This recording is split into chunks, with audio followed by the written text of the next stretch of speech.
ಹಾಡುತ್ತಲೇ ಖ್ಯಾತ ಗಾಯಕರೊಬ್ಬರು ತಮ್ಮ ಜೀವನದ ಪಯಣವನ್ನು ಮುಗಿಸಿದ ಘಟನೆ ಕೇರಳದಲ್ಲಿ ನಡೆದಿದ್ದು, ತನ್ನ ಹಾಡು ಮುಗಿಯುತ್ತಿದ್ದಂತೆ ವೇದಿಕೆಯಲ್ಲಿ ಕುಸಿದು ಬಿದ್ದು ನಿಧನರಾಗಿದ್ದಾರೆ. ಕೇರಳದ ಮಲಯಾಳಂ ಚಿತ್ರದ ಹಿನ್ನೆಲೆ ಗಾಯಕರಾಗಿ ಬಹಳಷ್ಟು ಪ್ರಸಿದ್ಧಿ ಪಡೆದಿದ್ದ ಖ್ಯಾತ ಗಾಯಕ ಎಡವ ಬಶೀರ್ ಮೃತಪಟ್ಟವರಾಗಿದ್ದು, ತಮ್ಮ ಹಾಡು ಕೊನೆಗೊಳ್ಳುವವರೆಗೂ ಅವರು ತಮ್ಮ ಉಸಿರು ಬಿಗಿದಿಟ್ಟುಕೊಂಡಿದ್ದಾರೆ. ಹಾಡು ಕೊನೆಗೊಳ್ಳುತ್ತಿದ್ದಂತೆ ವೇದಿಕೆಯಲ್ಲಿ ಕುಸಿದು ಬಿದ್ದು ಪ್ರಾಣ ಬಿಟ್ಟಿದ್ದಾರೆ.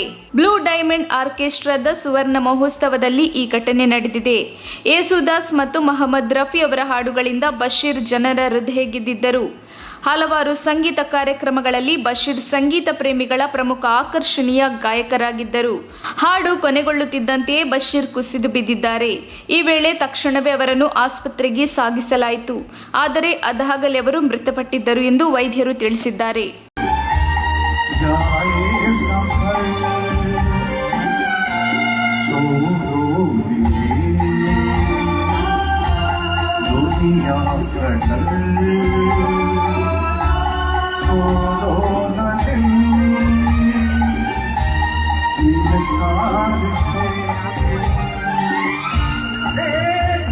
कभी तो